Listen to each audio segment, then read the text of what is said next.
Ladies and gentlemen, boys and girls, introducing the 2025 All-Western Trombone Christmas Concert.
Ladies and gentlemen, he's already here, but please bid a warm welcome for the 2025 Trombone Christmas Special Conductor, Miss Fennell.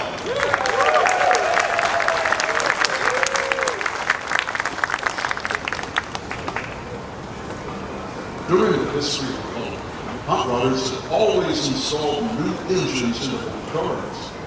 Also be set for our first move. In 1739, Charles Weston pleaded him, hark, how all the welcome readers. Hey, anybody know that one? In 1753, a famous preacher named George Whitefield rewrote the hymn. In 1840, Felix Mendelssohn was commissioned to write melodies to celebrate the 400th anniversary of Gutenberg's printing press. The sultry melody conveyed the revolution of thought brought to the world by the Celts. In 1850, William Hayman Cummings had the idea of installing Mendelssohn's souped-up melodies into Whitefield's rewritten 100-year-old lyrics. The result was Hark, a Herald Angels Sing.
That was a new one for this year. Very, very nice. Thank you. Wassailing was an event held in the winter where the less fortunate would call on people with big houses and wish them good fortune in the coming year. In exchange, the owners of the houses would give them food or drink. This event led to the creation of a drink called the wassail. It consisted of warm cider with the flavors of orange and apple and a touch of cinnamon. To avoid yelling at a house, "Hey, we're wassailing out here!" The song was created to announce the presence of wassailers. In Britain, the song was known as "Here We Come a Wassailing." In America, it is called here we come, a caroling.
Another new one. All right. Okay.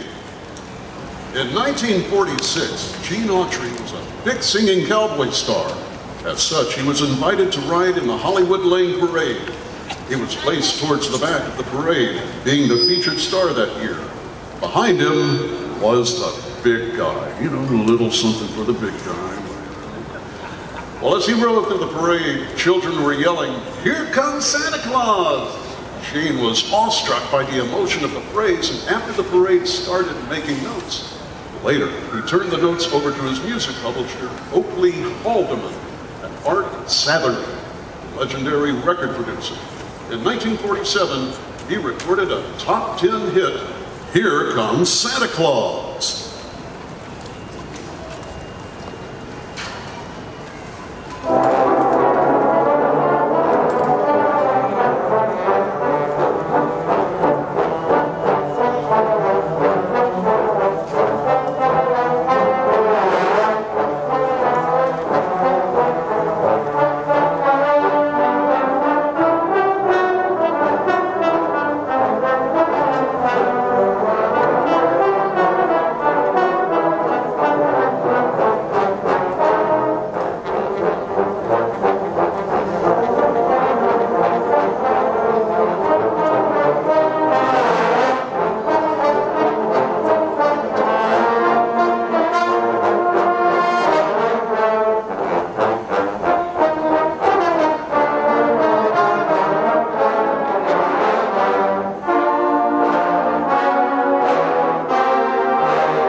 Here's another new one that we haven't done in years past, at least recently. One of the highest points of tension during the Cold War of the 1950s and 60s was the Cuban Missile Crisis. This tension inspired songwriters Noel Regney and Gloria Shane to create a song that was a plea for peace by focusing on Jesus Christ. Ladies and gentlemen, do you hear what I hear?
Beautiful arrangement and beautiful playing.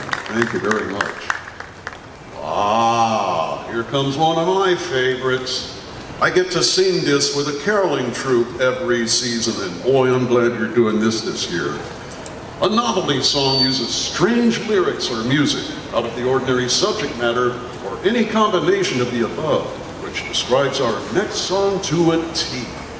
Written by John Rotz, it was originally performed by 10-year-old Gayla Peavy. It describes the longing for a large, semi-aquatic herbivorous mammal to be presented during the annual festival that celebrates the birth of Christ. Sounds appropriate to me. Since the 1950s, many of the nation's zoos have used this song to rally the community's support for the acquisition of said large, semi-aquatic herbivorous mammal. Here it is. I want a hippopotamus for Christmas.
In 1865, a Scottish insurance manager named William Chatterton Dix started to write hymns and poems after a serious illness.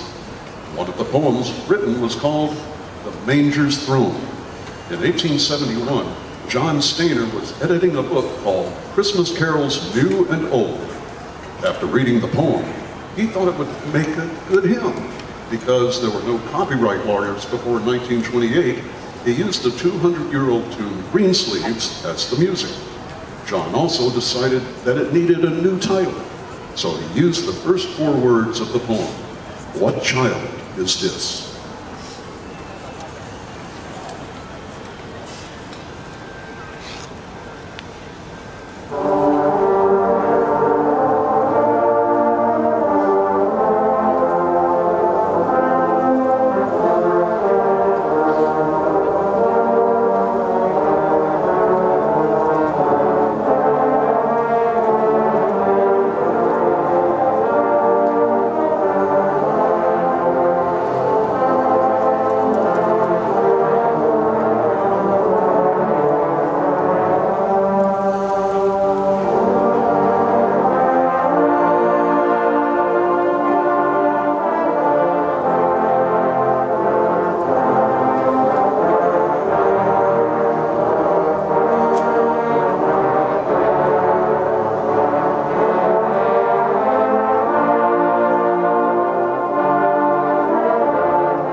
In July 1945, composers Sammy Kahn and Jules Stein had just learned that it was the hottest day of the year so far.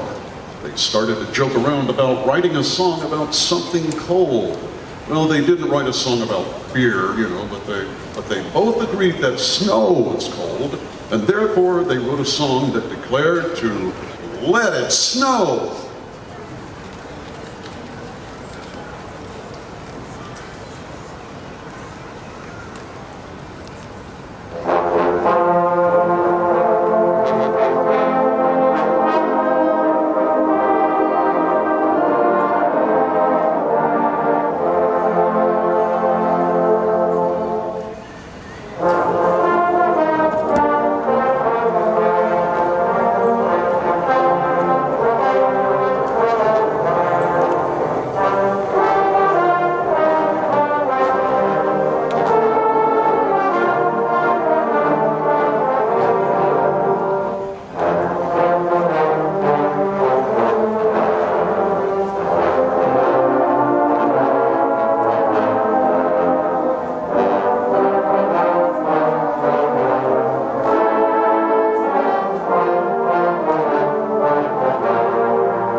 two measures, you know, those sneaky chords there. It's great, great. Well, exchanging a favor for goods did not start with the movie The Godfather. The carolers of the 18th century were making homeowners an offer they couldn't refuse, get it, way before Francis Ford Coppola. In this song, carolers proposed in exchange for an English Christmas dessert, they wished them a pleasant holiday and a joyful future. So next time carolers come to your house, remember to leave the figgy pudding and take the coal. Ladies and gentlemen, we wish you a Merry Christmas.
Please welcome to the stage the 2025 Trombone Christmas Grand Marshal Conductor, Michael Hoffman.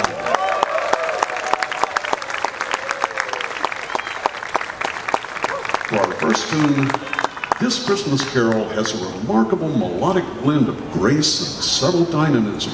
And it sounds really good too, yeah. Well, therefore, many cultures want to claim they wrote it. The Roman Catholics say they wrote it in 129 AD. The Italians claim they wrote it in the 1600s. The English claim the 1800s, and the French said the only reason the English wrote it is in the 1800s was because they stole it from them in the 1700s. Are you with me so far? Okay. Well, even Mark Divers claims he wrote it in his garage in 1977. Well, okay, could be. Well, whoever wrote it, it was one of the most popular ever written, Angels We Have Heard on High.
August day in 1946, a young Hollywood songwriter arrived at a friend's house where he noticed a notepad with random things jotted on it like chestnuts roasting and Yuletide carols. The friend explained that it was so hot he was writing a list of things that reminded him of Christmas and its much cooler weather. 40 minutes and 2 cold beers later, light waits.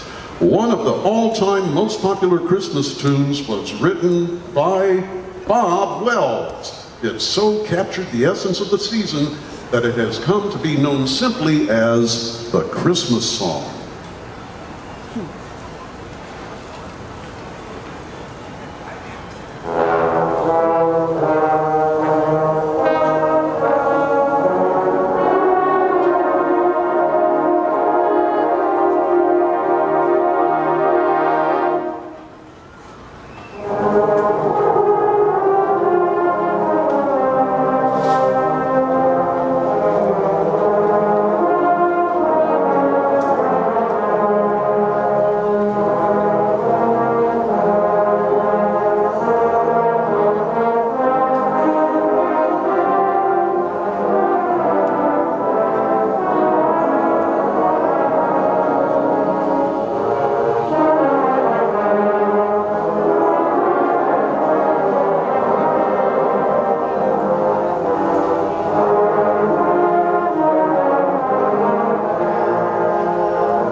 Just beautiful.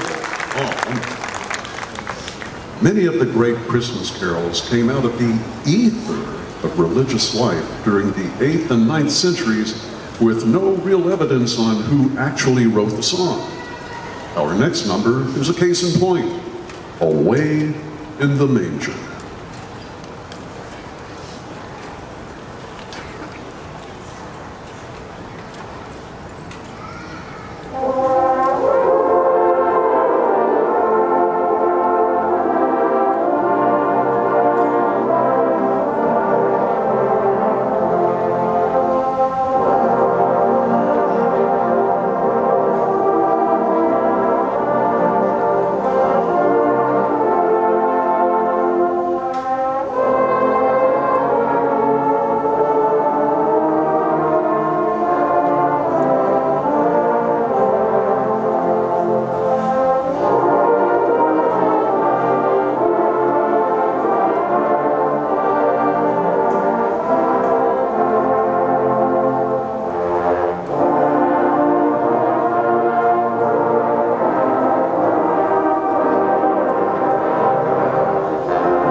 All right, now for one of our biggest hits. And ladies and gentlemen, you're going to have to kind of hang with me on this because the introduction to this is, shall we say, a little complicated, convoluted. Well, anywhere?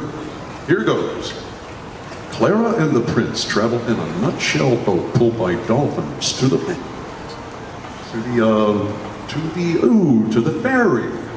Oh, that ferry. Okay. The Prince recounts to the Sugar Plum Fairy how he had been saved by Clara from the Mouse King and had been transformed back into a prince. In honor of the young heroine, a celebration of sweets from around the world is produced. Chocolate from Spain, coffee from Arabia, and tea from China all dance for their amusement. Candy canes from Russia perform a dance. Danish shepherdesses perform on their flutes. Mother Gigogne has her children emerge from under her enormous skirt to dance. A string of beautiful flowers perform a waltz. To conclude the night, the Sugar Plum Fairy and her cavalier dance. No, this is not the plot of a new show combining the Sci-Fi and Food Channel, or it's not the Twilight Zone. Ding, ding, ding, ding, ding, ding, ding, ding, ding, ding, ding, ding. It is, of course, a small section of the plot from Tchaikovsky's masterpiece, The Nutcracker. Ladies and gentlemen, the Dance of the Sugar Plum Fairy.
Sound of the mass trombones. Delicate, right? Yeah, right. Good. Great. Well, in 1965, the TV show The Munsters was preempted on December 9th by a cartoon special about a boy, his sister, his dog, and Christmas. The animation was seen as second-rate. Some of the voice actors were so young they couldn't read, and much to the network's chagrin, the show quoted a Bible verse. Well, today, this half-hour special is considered a Christmas classic. Not only did Charles Schulz's A Charlie Brown Christmas introduce the audience to the world of Peanuts, it also introduced the music of Vince Guaraldi. Ladies and gentlemen, Christmas time is here.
Okay, the intro to this one is a little bit long, so hang with me, okay?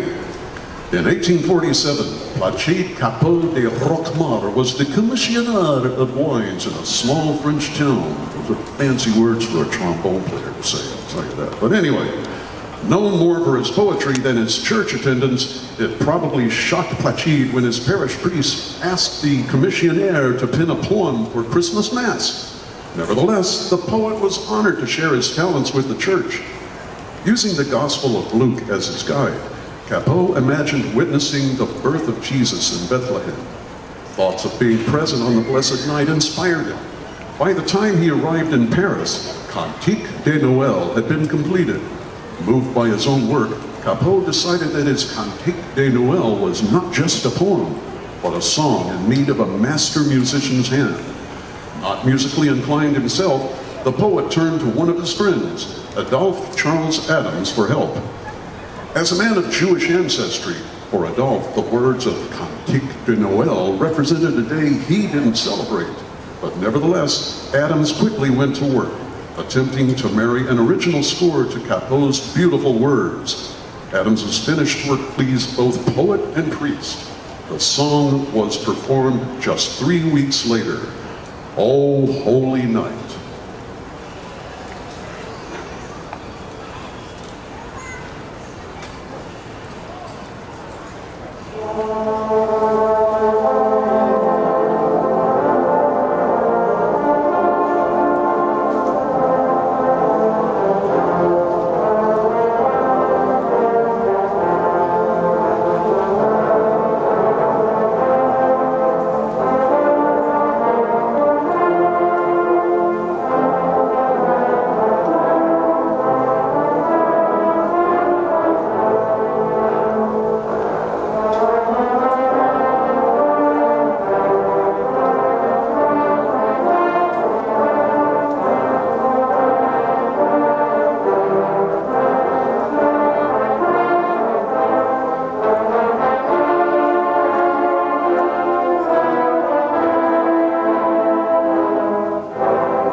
Coincides with the holiday season.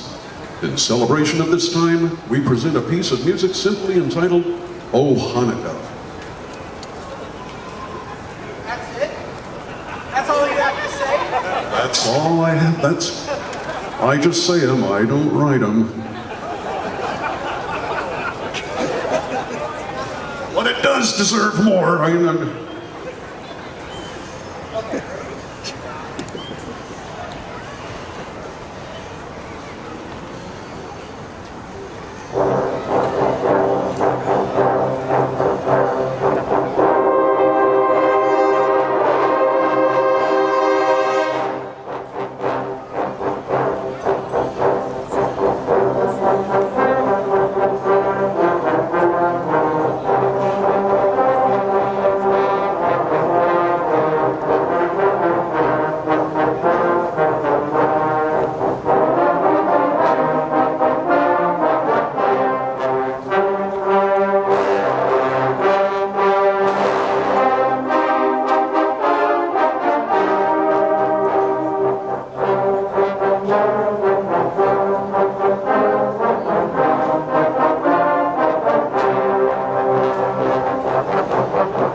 Well, our next song is the final selection for this year's performance, but before we go, I think it is only proper and fitting to give a proper thanks to our resident guest conductor, Dr. Mitch Fennell, our Grand Marshal, Michael Hoffman, the leadership of Bones West, Lynn Wicks, Doug Green, and Mark Divers, and of course the ladies and gentlemen, boys and girls of our magnificent trombone choir.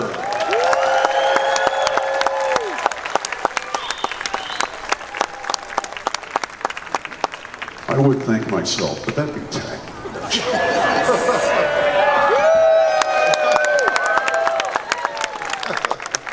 All right. Well, as I said, this is our last song of the performance for this year. In the golden age of Hollywood, each studio had an unofficial genre they specialized in.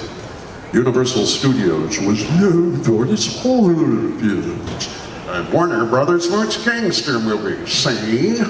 But no studio was close to the MGM musical machine. One of their most famous efforts placed actress Judy Garland in the midst of a family dealing with the pain of moving away from their longtime home to follow the father's new job. On Christmas Eve, just a few days before the big move, Judy tries to console her little sister with this song, written by Ralph Blaine and Hugh Martin. From MGM's Meet Me in St. Louis, here is Have Yourself a Merry Little Christmas.